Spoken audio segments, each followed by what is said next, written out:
What is up, RavensFlock? Huge shout out for your support for the 410 Sports Talk. Chance and Glenn are the best in the business. They're killing it right now. They love talking Raven talk. Make sure you go subscribe to their channel. Let's go Ravens. Big trust. Welcome in everybody to another episode of 410 Sports Talk. I'm James Haskell along with my co-host Glenn Martin, and we are here tonight to talk about something that is all the scuttlebutt at your local water cooler, at work, at home. Scuttlebutt. That's right. Wherever you're at, it is the depth chart, the position battle for the wide receiver for the Baltimore Ravens. And Glenn, it's crazy that we're talking about this because at the beginning of the offseason, everyone was like, who's catching the football? And now all of a sudden everyone's like, well, they were saying who's throwing the football. Yeah, who's throwing the football and who's catching it, right? Like the only one that had penned in to catch it was Mark. There we go. Yep. That was really it. But now, speaking specifically about the wide receiver position, camp is upon us here shortly. They're on their little break. So right now is the time to really break it down. And that's what we're going to do. We're going to talk about all of our wide receivers we have on the roster. And we're going to give our prediction for this position battle, how we think it'll break down. And of course, as always, we want your guys' thoughts below. So Glenn's going to kick us off with kind of what we've done in the past, what status quo is, and the names. So Glenn, let's get into it, man. Yeah, so typically the Ravens, they almost always keep 6 receivers. There's been a rare occasion where they've kept 5, but almost, even those occasions, it's almost quickly been elevated to 6 soon after the start of the season. So it's it's pretty safe to assume that 6 is the most likely outcome, and 5 is the kind of the dark horse, secondary outcome. But there's no chance they keep 7, no chance they keep 4. It's 5 or it's 6. But here's the list, the quite long list, I should say here, of the current wide receivers on the roster who will be competing for those 5 to 6 spots. So you can see at the top, Nelson Agholor, new addition, Rashad Bateman, OBJ. We got Tariq Black, Shamar Bridges, Dante Demas Jr., shout to the Terp, Devin Duvernay, Zay Flowers, Andy Isabella, who's been making some noise, James Prochet, Sean Ryan, Mike Thomas, Laquan Treadwell, and last but not least, Tylan Wallace. So what is that? Let me see here. 1, 2, 3, 4, 5, 6, 7, 8, 9, 10, 11, 12, 13, 14.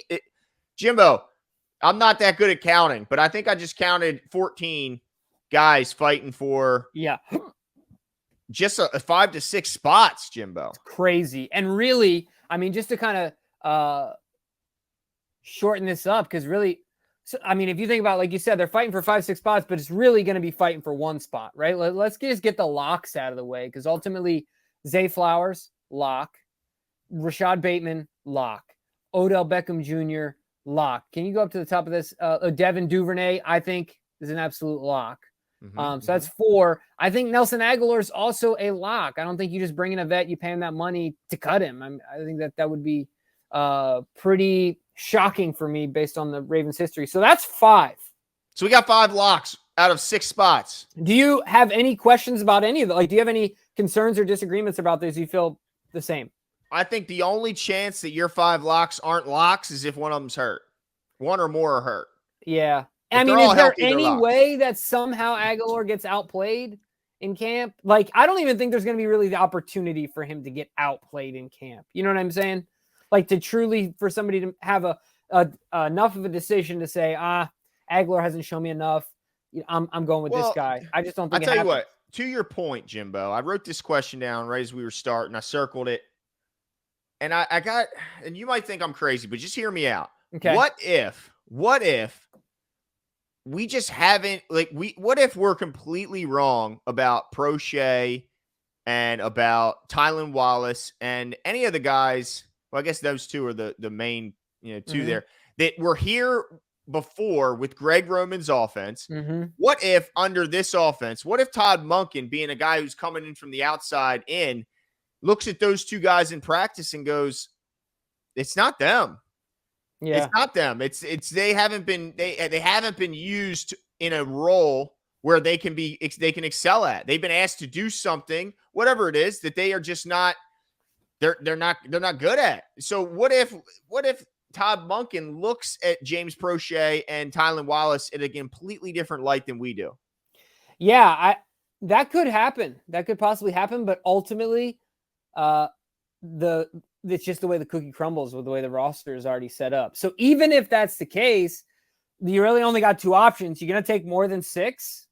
No, I don't think so, right? No. And then, so if you're not doing that, then even if you like all of them, that means you just got tougher decisions to make at the end of the day, right? Like that would suck, and I would feel bad for those players because we wouldn't even be able to get much. Yeah, sure, you can like in 3 preseason games show off some stuff that they can do and trade them for what, like a bag of peanuts, conditional 7th, yeah. Yeah, you know what I mean? Not that they're not worth it, but ultimately that's what it would come down to, based on the timing and things like that. So that would be you want that to be the situation because you want the guys to turn out and play well. How many of them squeeze onto the practice? We can squeeze onto the practice squad. I don't know. How many other teams will pick them off the practice squad and things like that. I'm not 100% sure, but that could dang well be the case, Glenn, right? Because that's what everyone's been saying about these guys. Just give them an opportunity, give them an opportunity, give them an opportunity. Yep. This could be the opportunity. So, but ultimately, I think the roster just breaks down the way it does. So, your question, let me ask you this question back. If you don't mind putting that back up on the screen. Yeah, gotcha. Are there any? So, like for the 6th spot, I narrow it down even further. To me, in my mind, I go, okay, you got Laquan Treadwell. I think of the group, you correct me if I'm wrong, he's probably the most accomplished. He's like the vet. Not that any of them are well accomplished, but he's a former 1st-round pick. Him or Isabella. Yeah, exactly. So like I have on the short list, I have him. So I have Treadwell, I have Isabella. And then just like you said, I mean, I guess Tylan and Prochet, but I'll also say, I know that you like him. Demas, of course, is a giant in comparison to a lot of these guys. I know that Treadwell's a bigger guy. They have him at 6'2". I've seen other places where he's listed at 6 foot. So I don't know, but he's a bigger guy and plays bigger. Right. That could be different. He's a wider guy, right? He's got like that Anquan wide build to him for a receiver. So, but are there any other outside of those? So really got 4. You got Isabella, you got Prochet, you got Treadwell, and you got Wallace. I mean, are there any other guys you see on there that you really throw in the mix? Well, I think Andy Isabella has been turning some heads. I know he's a smaller guy. He's one of my. He is. Okay. Yeah. Okay. So he's one of your. Yeah. I mean, I honestly don't know a ton about Sean Ryan. I think Mike Thomas has a huge uphill to climb to get to this roster. Tariq Black, same thing. I know people loved Shamar Bridges in the preseason last year, but even in those preseason games, he was forced to make those wow catches because he couldn't get separation. If you can't get separation in a preseason game against guys who will likely not make their roster, then it's pretty hard to believe you'll do so against the starting corners across the league. So I think, man, unless now what I'd hope is that those guys have made huge leaps since we've last seen them and that they took advantage of their offseason time and they've put in the work and that we do see more of a competition than what you're suggesting. But I think you're right, Jimbo. I think it comes down to Isabella, Treadwell, and then 2 guys who were here from last year, the draft picks in James Prochet and Tylan Wallace. But I think it could ultimately come down to which one of those guys you view as your better special teams performer, your more versatile special teamer, because Tylan Wallace has been a pretty phenomenal special teamer since he's got here. We know that's true. Andy Isabella has the return experience elsewhere that he could show off here in case there's an injury to Devin Duvernay or someone else. But man, I have a tough time even handicapping this one, Jimbo, because like we don't know what Monken's offense is going to be. We don't know what his opinion is of these guys from what he's seen thus far.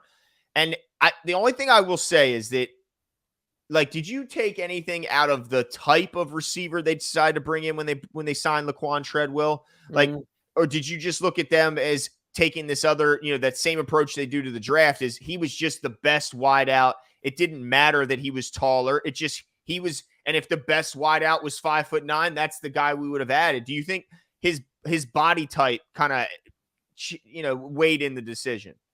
Yeah, I think that did, but I think so his body type I think did weigh into the decision, but I think ultimately weighed into the decision was they just looked around and said, okay, we need to add a guy to this room to add competition, and he's maybe the of the people that are low risk, high reward, he's the highest reward, lowest risk. You know what I mean? He's the leader in both of those areas.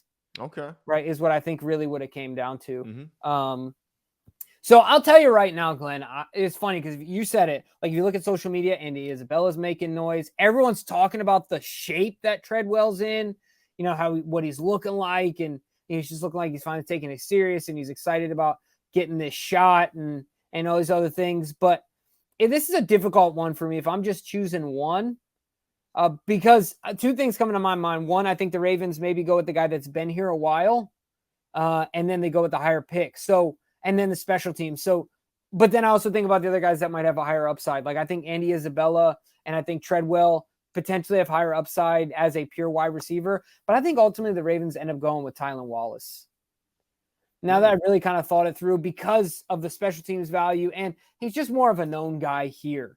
And I think generally the Ravens do that. I think if they had to pick between him and Prochet, they pick Wallace. And I think that if they want to take the other guys and Wallace, they pick Wallace because they know him, his character, who he is, you know, his work and all those other things. So they stick with him at the end, to round out that room. So that makes 6 receivers for me. I'm going in on Wallace here, and I think that's what ends up happening. Who are you going with? Man, that's a tough. I wonder if James Prochet will have Todd Monken swept up in his camp antics like he does every year for the media, where he's the first one jogging out onto the field and he's still catching balls from the jugs machine, a half hour after practice is over. I think that Monken is probably going to fall in love with his work ethic. I just don't think he impacts the team on special teams enough to make his roster spot, to keep him on the roster. So I agree. I tend to agree. I think they go with Tylan Wallace. I do find it interesting, though, that they signed Laquan Treadwell when there were other guys available that they could have signed. Now, most of these guys would be more expensive, but I still find it interesting that they didn't really sign a guy, in my opinion, that is going to really push those upper guys at all. Mm-hmm. He's really only competing with the bottom, of that roster. So, I think that he was really just brought in. I hate to say it, but I don't think he's much more than, they just needed more depth in that room for the preseason and all that stuff. I really think he has a tough time to get on the roster. But let me ask you this, Jimbo. What do you think the possibilities are? You got a guy, you got a pretty crowded tight end room. You got a bunch of really talented pass catching tight ends with Andrews and Kohler and Likely. You don't have that traditional blocking tight end in that group, but you do in Pat Ricard, who's now in playing this fullback role that we don't know is even existent in Todd Monken's offense outside of maybe some goal line packages. So if they're going to try and keep Pat Ricard, the assumption is that he's going to switch into being, he'll still play some fullback, but he'll primarily become the blocking tight end in the room. If they have to keep 4 tight ends, what do you think about the chances that they only keep 5 wideouts on the primary roster? Maybe slide guys like Prochet and Tylan Wallace through the practice squad. Yep. But instead keep 4 tight ends, now including Pat Ricard in that 4, and only go with 5 wideouts. And that's a pretty damn strong 5 wideout group, knowing that who's really going to snatch those guys off your practice squad and sign them to their active roster. Yeah, I think that is very likely. So if we're talking about a scenario where it's 5 instead of 6 and Pat's the guy, I think there's more value in Pat Ricard even in this offense than Tylan Wallace in this offense. So, yeah, I mean, I think that if you had to give me the 2 scenarios, I think that is I think other factors will come into play, like the defensive depth at certain positions and things like that as well. But I think ultimately, if you're just talking about a give and take between tight end and wide receiver, I think that is the more likely scenario. Unless really what it's going to come down to is one of these guys forcing the way on the roster. Not saying taken away from Pat directly, but from another position or, where else that comes from. I think they've got to really force their way on, and that's just the way it is. And for guys that are playing, the 5th wide receiver, you got to do that every year. So that's what it's going to come down to. I think it's going to be really interesting to see.